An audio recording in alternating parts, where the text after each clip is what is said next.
It's here. Let's move it up. Keep it simple. Single file. Standard relay. On point. Your left. Grenade. Grenade.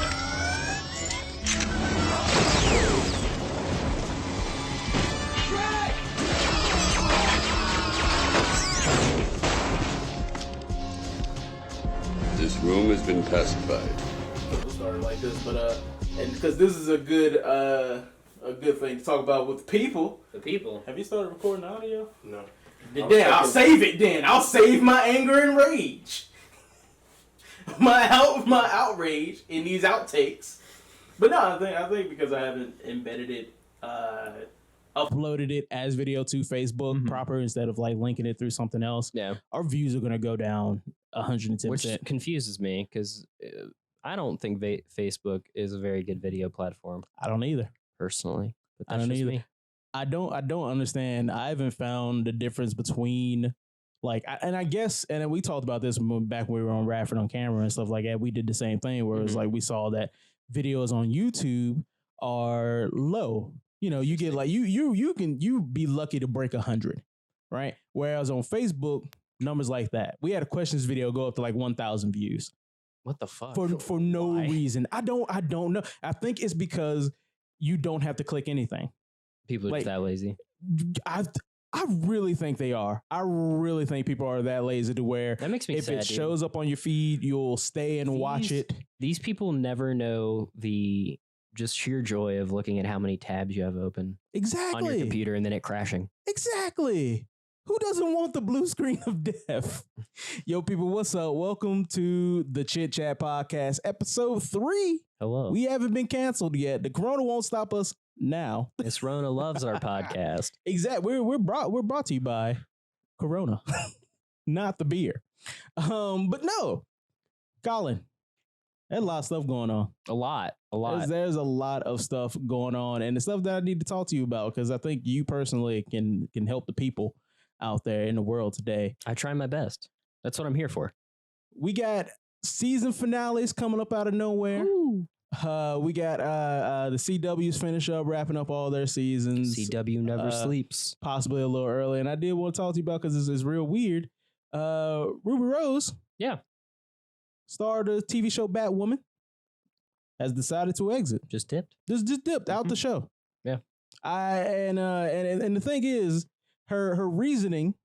I don't know if you've read I've read conflicting reports because I don't watch Batwoman, but anytime a lead just kind of exits a show, I'm like, okay, what's this drama? Pop that I was thinking that same thing. What's going on? I don't think there was any drama. Greg. Hashtag me too. Hey, I didn't say that. I'm just that's what people's mind went to. As soon as the news dropped, people were like, oh, what's the Me Too thing? What Greg planned to do? You know. And it seems like there wasn't any. Now I don't know if this could be like press reports or anything like that, or the PR people telling her, hey, chill out. I never believe the story that comes out officially. Right. It might be shades of true, but exactly. So who knows what to take away from this? But I think she. It seemed like it was amicable release. Maybe she wanted to spend more time with friends or with family back in New Zealand. I think where she's from. One of the Australia places. Yeah, one of those funny talking English countries. Exactly. What the toilet go around and revert, whatever. Yeah. One of those places. But no, so it wasn't like anything bad. I think, but her fans, people that follow her on a lot of the social medias and things, stands, as Twitter likes to call them. Her stands. The Ruby Rose standem. That's it now, standem. Yeah. All right, I'll take it. Has seemed to be like, I don't know, man. Maybe she was depressed. You know what? I honestly probably think it was. I've got no personal issue with Ruby Rose at all. I don't know anything about her. Seems like a fine woman. Seems very sweet. Right. I consider her like a halvesy actor, where I feel like she does a lot of modeling and then kind of also happens to act here and there because she's an attractive woman. I've never personally been that taken with her acting ability. Really? She's all right. She's no worse than any other, recurring secondary character actress. Right. but like even in John Wick 3 or John Wick 2, I think, whichever one she was in, she was mute, and I still felt like she wasn't doing all that great of a job acting. I thought she was real menacing. She was aight. You know, she wasn't bad. I feel like I'm just trashing Ruby Rose, and I'm not. I feel like I trash people all the time on this show. I promise I'm not. I'm just critical of things. But on top of all that, I don't think she's ever been on a television show before this. Well, and I think a lot of what you're talking about, I think she hasn't found her role. Well, not only that, but I think people really underestimate how much time and work not only acting, but acting on a 24 episode season of a television show can be. I read something that is kind of along these lines talking about Community, where they would sometimes have 5 or 6 days in a row where they were going for like 16 or 18 hours. Right. And that's on a comedic show with like 3 or 4 locations max per episode. So you imagine with one of these CW shows, they're probably doing some long days. Plus, you're not just filming like she's obviously moved away from home, come to Hollywood and whatnot. But then to go from there to have to film in Vancouver, absolutely. Which is where you're dealing with different climate and stuff. And like you said, the long hours, and you have to be away from your family and your friends for like months. Right. And the more I read, the more that's almost the vibe I got from the situation. Maybe that caused problems on set. Maybe she was cranky. Maybe she didn't enjoy it. And if so, that's totally valid. There was also an onset injury. Yeah, she almost got paralyzed from what I understand. Yeah, so she probably just didn't have an overall great experience. And just once she was out of that first team, was like, and fair play. It's your life, you know? I'm going to say this. If you're not happy doing something, don't do it. I think that Ruby Rose as Batwoman has been a great experience from just sitting there watching it. So I haven't watched any of Batwoman, so she could be great on that show. I have no context for this show at all. She could be great on the show. This is all purely going on the few movies I've seen her in where she wasn't even a main character. Right. So I don't want this to sound like I'm disparaging. No, not at all. Not at all. No, I'm just saying that, I think that she did a real good. Like, I'm saying that I'm sad to see her go. That's fair. Well, I think anytime a show is successful. I'm thinking of it dealing like the and I love this. It's my favorite scene. The opening of Iron Man 2. Hey, buddy. Didn't expect to see you here. Look, it's me. I'm here to deal with it. Let's move on. I just drop it. All right. Don Cheadle replacing what's his name? Our boy Terrence Howard. Terrence Howard, the flower of. The flower of life. I still think he should have come back at Endgame as an alternate roadie. We go back to Iron Man 1 for no reason. Can you imagine if Tony Stark told Thanos, like, well, we have a Hulk, like they did that speech again. And Thanos goes, well, I have something too. And just in the shadows, Tony. It's time, baby. Flies in with the Iron Patriot suit. I swear, I beat Marvel wins. And then Ant-Man just steps on him. That was a very Mad TV ending. It would have been it would have been fitting to that meme. But no. Also think, in my opinion, while I was surprised that she got cast as this, I think she would have done good as a big screen Batwoman. Like I said, everything I've ever seen her, and she's been very much like a secondary, ancillary character. Right. So I don't have a whole lot of context for her acting chops, but that's actually, I've felt like that about a couple of the people in these CW shows where, like, I think Grant Gustin, is that his name? I think he could be a good on-screen Flash. Yeah. I mean, not to make this podcast the We Hate Ezra Miller podcast, because that's not what I'm trying to do. I mean, you ain't my favorite. Ezra. I think I would have preferred old Grant Gustin in Justice League. Honestly, why not? He's just got that, I don't know. I feel like he does fit that like Barry Allen that you see from like the cartoons and whatnot. That little personality, almost a little too Boy Scoutish. But because like I feel like Ezra Miller in Justice League is almost more Wally West, but with the Barry Allen name, right? Which is I think my biggest issue with that version of the Flash, because it's like, you're getting it muddled a little bit. More of a sidekick, not really much of a self-proclaimed hero. And just total jokester. Like, I don't feel like Barry Allen will crack jokes, but I feel like in general he's pretty like, I gotta get this done. And then like when the dude's beat up, I'll make a joke or two. Right. Whereas Wally West, I feel, is like Peter Parker. Yo, speaking of the Justice League, did you hear about it? The Snyder Cut? The Snyder Cut. Hey, everybody's fucking excited. The Snyder Cut is. Are we done now? You boys wanted to summon Cthulhu for so long, he just showed up on HBO Max. we spent too much time asking could we instead of asking should we. And here's the thing, I hope it's good. I want more good superhero movies. Right. I want DC to get it together. Is it going to be good though? No. Okay, but here's my thing. If it is good, what does that mean? Whoever's the Kevin Feige of WB is an idiot.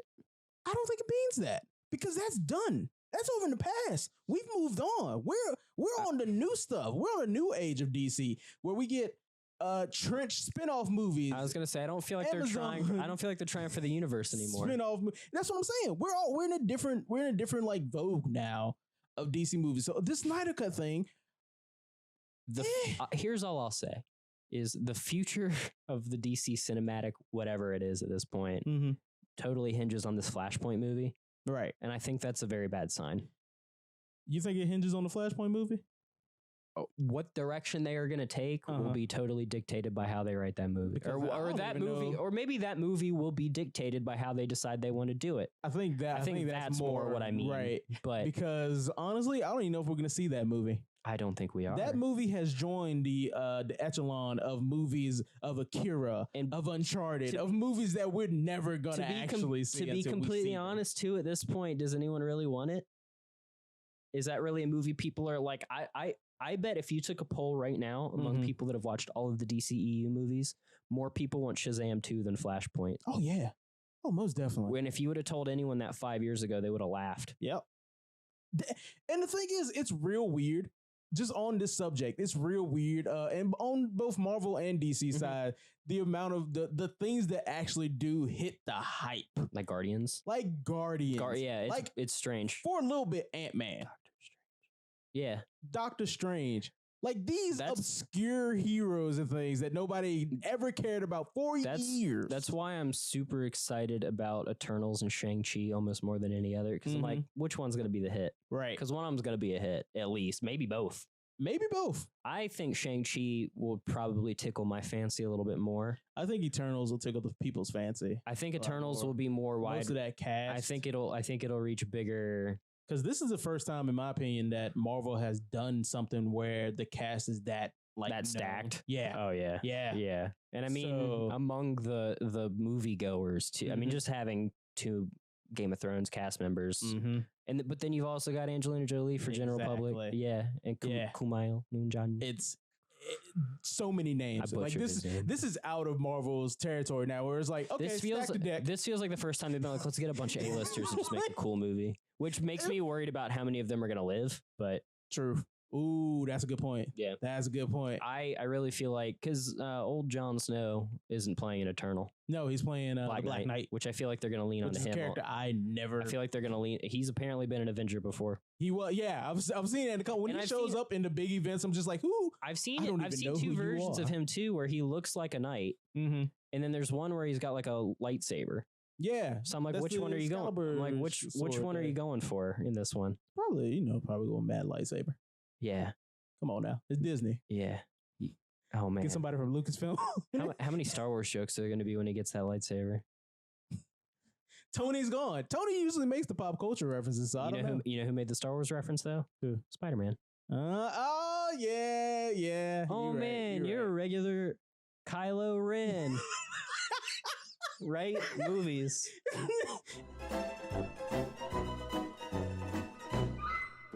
Was that slow push in? He does the Obi-Wan move where he puts his fingers out. That got in the camera, but I don't care.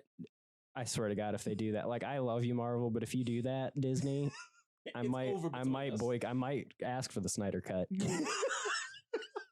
Snyder Cut over everything. But no, Shang-Chi is the one I'm excited about. Rumor has it the story might involve a martial arts tournament. The coup d'etat? Marvel tournament arc. What do you mean? It's going to be, Shang-Chi is a martial artist. The rumor is that the whole plot is going to be him fighting in a tournament. Oh, okay. Yeah. I mean, I'm down with that. That didn't work out so good for Iron Fist season 1, but I mean, That was also Iron Fist season 1. Yeah, there was a lot more problems than that in the story. I'm just saying, think of all the characters you could bring back and introduce in that potential storyline. You bring back random side characters. You bring back Batroc the Leaper from Winter Soldier. One, I would love that. I would too. He's doing those kicks. I feel like I've heard rumors that there's going to be some kind of reintroduction of Daredevil into the universe, either on Disney Plus or in a big budget movie or whatever. I feel like Spider-Man makes the most sense for that. That's what it's been. There's been rumors that Spider-Man might have Daredevil might show up in the new Spider-Man movie. My thing is though, if going from what you're talking about here, if that were to be the thing, it'd be a great way to introduce a new Iron Fist. Yeah, and it wouldn't even necessarily have to be Danny Rand. You could just have it be an Iron Fist, and be like, and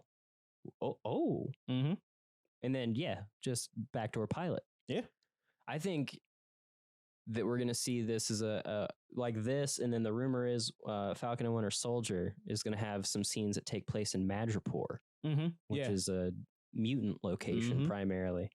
Yeah, so I think people, it's weird. I think when all these movies and Disney Plus shows were announced, a lot of people were kind of like, whatever, because it's a lot of stuff we've already seen. And then the two properties that are new, Shang-Chi and Eternals, like they're not bringing it. It's not Fantastic Four. It's not X-Men. It's not something that the general populace is like, oh, they're bringing Wolverine back? What? These are characters like, on the level of pre-MCU Guardians, where a lot of people just like, even comic book fans are like, yeah, I mean, they're there sometimes, but like, whatever. I think Marvel's going to be very intelligent with how they use their newly acquired properties to imagine Shang-Chi comes out. Okay. And people are like, oh yeah, gonna go see Shang-Chi. It's gonna be cool. Whatever. Okay. And then your friend comes home and he's like, Shang-Chi was pretty cool. There's a mutant in it. Just done. I'm not gonna tell you who it is. A mutant shows up. Okay. You're gonna go see Shang-Chi because like which one's gonna show up? Who knows? I'm not saying that's gonna happen, but I think Marvel's the coolest rumor I heard. What was that? Which these are all rumors. This could all, but we talk. We have no substantial evidence on this podcast. We talk hypotheticals on this show all the time, and we're sponsored by the MCU. Kevin Feige pays us directly. Do you think we got all this stuff that you can't see? I won't even phrase this as a hypothetical or a rumor. I will phrase it as a hypothetical, not a rumor. I thought you were going to say, I'm going to phrase it as a straight fact. This is a fact. Ant-Man and the Fantastic Four. Okay. You're saying that's going to be a thing? That's the rumor, is that they're going to introduce Fantastic Four and Ant-Man 3 as some scientists that worked with Hank Pym when he was younger. So we're talking about like if in a possible spin-off movie, period piece Fantastic Four? I don't know how they do it. But like I said, this is a rumor I heard. I've also heard a rumor that Ant-Man 3 is going to be a Young Avengers movie. I've heard so many things about Ant-Man 3, and it makes me sad because none of them involve Ant-Man. It's all other characters. Well, I think that's what we're going with like the Avengers they're going Ragnarok with everything. Exactly. Where it's mix and match. That's how the comics are. So I would rather say Civil War. The way I don't think it's supposed to be a Captain America movie, but it's an Avengers movie, which I'm not saying that as a bad thing. I love that movie. I don't think they're always going to be that big, though. No, well, not on that big, but in that mix match, which I think that's smart. Yeah, because you've got a lot of characters that maybe you can't make solo movies for, right? But you've got the rights to put them in team ups. So okay, we team these two characters up. A really good way to introduce characters, like how Civil War introduced Black Panther. So a lot of people, Iron Man 2, Black Widow, right? They've been doing it since the beginning, right? So yeah, no, I think it totally works. I think Fantastic Four might be too big of a name. Thor introducing Hawkeye. True. And treating him the same way in every other movie. In the shadows.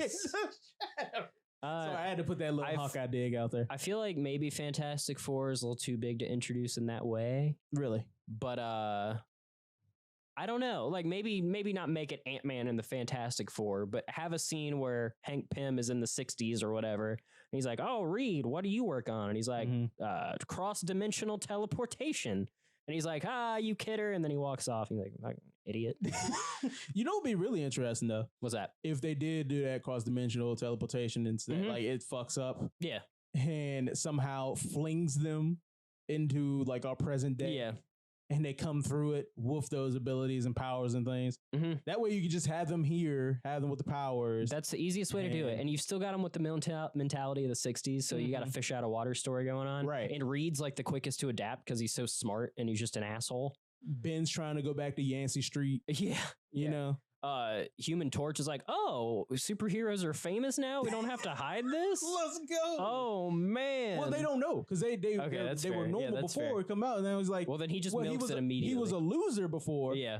Now he got the flame powers, baby. And somehow he comes through like Peter Parker, like before it was like, I'm a nerd, comes through. Yeah. He's got abs. Yeah. Flame abs for some reason. Yeah, absolutely. Sue's doesn't matter still. So, you know, it's Namor captures her in the first movie. There we go. You know, which I heard he's gonna be in Black Panther too. Which makes sense. That makes complete sense. Yeah. That's the one I buy the most. Exactly. Yeah.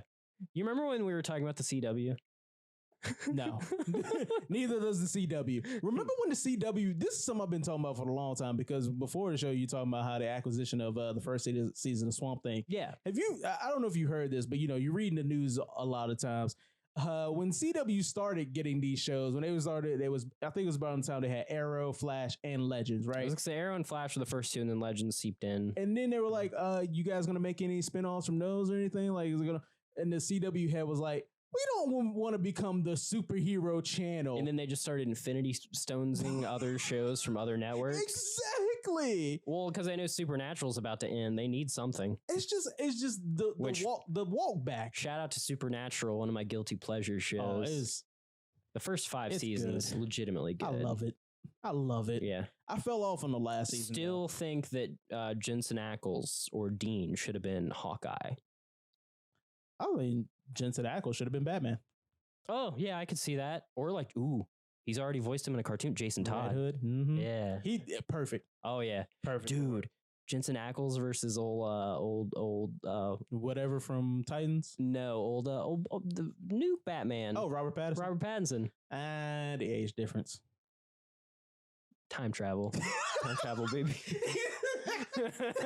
That's it. There we go. Isn't that the old writers like Joker gas? Good Joker. It made him grow. Yeah. Or what you were saying earlier, Lazarus Pit. Yeah. It grew his body. But no, they literally just do Captain America. No, but have you seen Gotham? Bits and pieces. There is Poison Ivy's in the show, right? She's introduced as a little girl. Yeah. Right? And she's palling around with the Catwoman of the show or whatever. And then one season, some accident happens to her and they literally 45. Not even 45. She went from a little girl to like this like 20-year-old model. Nice. Supermodel. Like they just grew her into the show. They just watered her a little bit. Gross. Because she's a plant. I know. Gross connotations. You took it there. I did. I'm nasty. But with all of this, I did want to talk about adaptations. Yeah, absolutely. Mostly because actually, before we do that, I'm gonna get a time check. 7 minutes for the action. You say 16? You wasted my 30 seconds. So just throw the camera in a Lazarus pit. It'll be fun. It'll come out with a red. But no, with all this, I want to get your thoughts on adaptations because I mean, obviously, we're two of a kind where we dig on adaptations. Yeah, right. You always look for adaptations, even if they're not required. Right, right. I just saw a new trailer for a new Netflix movie, The Old Guard. Interesting, based off of a graphic novel, obviously. And I'm just wondering, like, there was another trailer that came on afterwards because I read a little bit of The Old Guard. I think I read one issue and then I heard it was going to be a movie and I stopped because I was like, I don't want to spoil this. Right. And I was like kicking around other Netflix trailers. There's another Netflix movie. It's like Something Wrong with Money or... Well, and they just did Lock and Key also. Right. Yeah. That's the lifeblood of entertainment right now. Adaptations. Yeah. I don't... There's not much original going on right now. There isn't. And I don't know if I miss it or if like, because I feel like the only time you do see like original stuff is in like indie sort of level. Yeah, because even like original IPs, I feel like borrow very heavily from, I mean, prime example, Stranger Things. Yeah. Yes, it's original, but it borrows from so many. But it's not original, right? You know, like I like Stranger Things. I have issues with people making it out to be the best thing ever made, but I do really enjoy that show and I like the characters. But it is a Stephen King light adaptation. Steven Spielberg. Yeah, it's such a mishmash, which there's nothing wrong with that. I'm not saying that that's like unethical, you know, but it's not it's really not as original as a lot of people I think portray it as. And I feel like it's a bit of a crutch. Oh, absolutely. You know what I mean? Yeah. To where and I think about this from a point of us being like a production, you know, a production house, very small one, like tier 0.5 production house, right? But if we ever want to get into the bigger spaces, you know, if we ever want to grow and like pitch ourselves out, like Ryan Coogler made an amazing movie in Fruitville Station. Absolutely. Next thing he has to do, Black Panther. Oh, Rocky. Uncle Creed. Oh, he did Creed. He did do Creed. Which is a sequel to an already established property. Not really an adaptation, but you know, not really his own thing. It's not original IP. Well, no. You know, that's what I'm saying, man. I feel like that's the stepping stool though in Hollywood is you make an indie darling film that's good on the indie circuit, and then you get picked up by one of the major studios to be basically a puppet director, and then at that point you get to make what you want to make, like your Christopher Nolan. Yeah. That's true, because folks like him are still making original things. On a different track from that completely, but still dealing with adaptations. As far as directors go, Edgar Wright made 3 original comedies. I mean, yes, they're basically spoofs of other genres, but they're his own characters. No, I feel like you can say, and I feel like they actually Shaun of the Dead at least kind of other people build off of his thing. It's weirdly original for how much it schlocks off of regular genre. But he did those, and then his next Point of Motion was an adaptation, Scott Pilgrim. Truth. Which I was going to present as one of my favorite adaptations. Because it really captures I like the graphic novels better, but the movie is one of my favorite movies, just visually at least. Like the characters they're douchey or whatever, but like just visually I love that film. And it is an adaptation that came out before the final graphic novel came out. True. So the ending's totally different. So it's an adaptation, but it's changed around, but it's done with this really creative director's input as to how you end it. That's really interesting. That is the first gecko, because in the anime community, there's this turn of phrase called a gecko anime, which is pretty much when the anime is written concurrently with the manga, and it is checked to end before the manga completes its run. So they chop that ending and put another one in. Yeah. It's the first time I've ever seen it in a Hollywood movie. It's interesting. And also it works. It does. It's a very different ending. I mean, it's similar. I mean, the basic, I'd say, skeleton's very similar, but the graphic novel takes it to another level. Yeah. Because it's a graphic novel and you can do that. Right. But both work within the context, because the two versions of those characters, the movie Scott and the graphic novel Scott, are a little different. Like he's a little bit more of a weasel in the movie because it's Michael Cera. Right. And he's a little bit more of just like a regular, like, hipstery dude in the comic book, but he's a little more confident, you know. But I feel like the way they're written, it works really well in both contexts, I guess. The other adaptation I was going to bring up, very traditional one to bring up. Hold off on that, okay? Because I think we're going to end the conversation on adaptation here, and then we'll bring it up in another show because I think camera's about to go off completely. So we're gonna. I have 1 minute, so I'm going to say this real quickly. We're going to stop, and then we're going to come back with the short film shout out. Then we're going to end the show. We'll be back. I was like, damn, I'm thirsty. Let me just wet my whistle a little bit. All right, for the short film shout out this week, this is one I think everybody's going to really enjoy, honestly. A lot of things about short films is that you have such a short time in order to do such a complete story. I'm talking about like the whole 3-act structure, right? This movie seems to do all of that within 5 minutes and still be entertaining and hilarious. Okay. It's something like really close to like what I think like Rick and Morty. Okay. It's sort of a Rick and Morty type of plot. It's called 1 Minute Time Machine. Okay. Have you I've not heard of this? See this all? Okay. All right. So it's literally this dude who has a 1 minute time machine. Like it literally, like he pushes a big red button and it takes him 1 minute back in time. Right. And he comes up, like it just starts off with him coming up to this park bench with this woman who has been on quite a few things. She is, let me take a look, Erin Hayes. No, I know you probably don't recognize the name. She hasn't been on much. She's actually on a new Netflix show called was it Cop Doctors or something like that.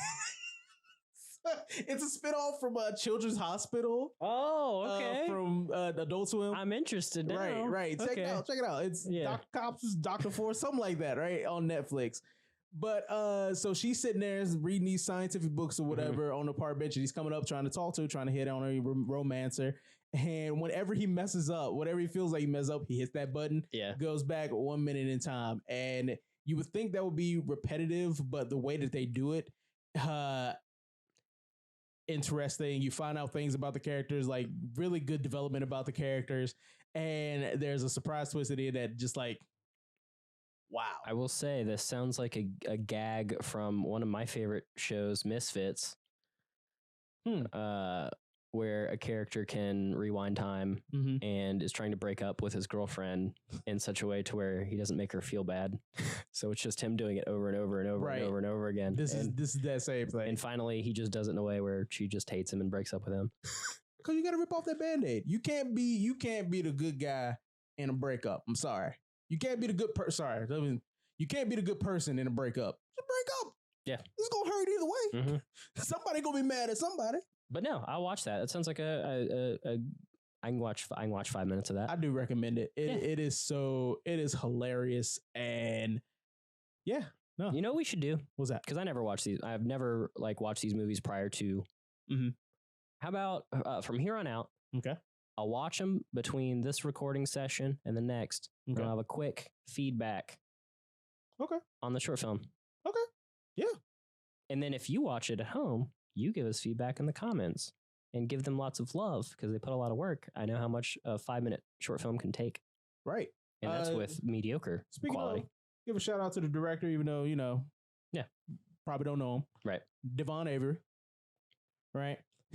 I'm aware of him. Unfortunately, somebody decided to mow their lawn on a Saturday morning in Corona pandemic season. If I could go back 1 minute in time, I would stab the gas tank. We're going to keep on going with it. It's fine. It's fine. Our audio technician, Shakis, is just like... He's in the servers right now. He's fixing it. He's a professional. Belay that. He ain't no professional. But no, Devon Avery, who hasn't really done a lot. He's done some television and he's done other shorts. And I think he has a feature coming out called Scope. Sounds like a Matt Damon movie where he's a sniper. Is it? Ooh.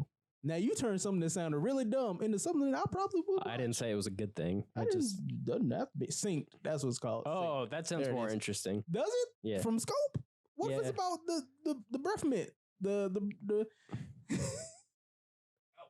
mouthwash. There it is. Mouthwash. Thank you. Mouthwash. What about mouthwash? Scope. The movie. They're making a movie about the guy that made Flamin' Hot Cheetos. Shut up, really? Yeah. Why? Because he was a Hispanic janitor in the Cheeto factory and he just had a cool idea and now he's on the board of directors. So I was so out until that description. Thank you for giving me the log line so that I can, okay, I'm watching that. What's it coming out on? Theaters? I don't know. Okay. I've just heard this, like the last 6 months I've heard that this movie is being made and I laugh every time I hear that it's being made and then I read the log line. I'm like, all right, throw Pedro Pascal in there. I'll watch that. Hey, or I was gonna say Michael Pena, but Michael Pena is hit or miss. Speaking of Pedro, before we leave out, I saw. Did you see the Community? Yeah. He was Walton Goggins. Yes. Yeah. Now I want a Pedro Pascal Walton Goggins movie. He killed every time they. So the episode they were doing when Pierce dies and he's spoilers. Will and Testament. Yeah. He couldn't even get through the line where it is his spoilers. I know you go through Community. I apologize for this. You will. As truth. Where he hands out canisters of his sperm to everybody. Yeah. And he's trying to read the script. How did y'all get away with this on television? I feel like when you're doing a live reading like that, that's what you want, though. It's for someone beautiful. to just break. It's beautiful. Yeah. He really tried. Game face. By the third time, he was just like, Pedro is a professional. And no, I got it. I can do this. I'm disgusted they did him so dirty in Kingsman 2. Yeah. All right. I think that's the end of the episode. Thank you for watching. Thank you for listening. Make sure you go to the Facebooks, write your thoughts. Make sure you go to the YouTubes. If you're on the YouTubes, go to the Facebooks. If somehow you did click the link on the Facebook, like the Facebook. Hopefully we're going to redevelop our site so you'll see a lot more from our website in the near future. Once Miss Rona goes away, we'll have a lot more cool stuff coming out. That is true. Ideally. Actually, for some housekeeping and announcements or whatever, we are primarily, while we do this, and we do enjoy doing these shows and whatnot, we are trying to be a production house. And of course, while we're making this announcement, he comes back with the lawnmower. Comedic timing, folks. This was all planned. This lawnmower guy has been a vein in my existence for the longest time. But no, we do try to be more of a production house and make short films, things like that, those of which you can see on our YouTube page, Production 1200. So there's a film festival coming up in the deadline for which is in August. And showing in October. I would like to try for us to be in that, which means that for the month of July, we might not film any Chit Chat episodes. If we do, you might get more just movie clubs that month, just so we can focus on the short film. And to make up for that, hopefully we'll be doing like little vlogs or whatever, showcasing the short film. So, just that might happen periodically where we switch gears from doing podcasts to short films. And hopefully we don't lose some of you. You don't want a stagnant YouTube channel, do you? You want it to be you want subs. You want it to be crazy and a wacky good time. You want it. You want it. You want it.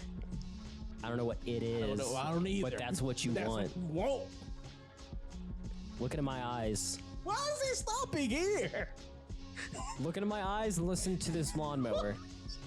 There's only one thing you want, and it's more Production 1200. Whether that's any of our variety of content. The Chit Chat, movie club, maybe some video game stuff. Maybe. Potentially. You never know. We might make a documentary. We might. On this about this lawnmower. On this lawnmower. Lawnmower in the time of Corona. What about they want more Collin? Can they get more Collin? Just watch Production 1200 for now. I talk a big game, but I never actually do anything. One day, I'll have something to show off. But for now, just give all your time and attention to Production 1200. Because that's all that they deserve it, I don't. All right, people. Thank you for watching. Thank you for listening.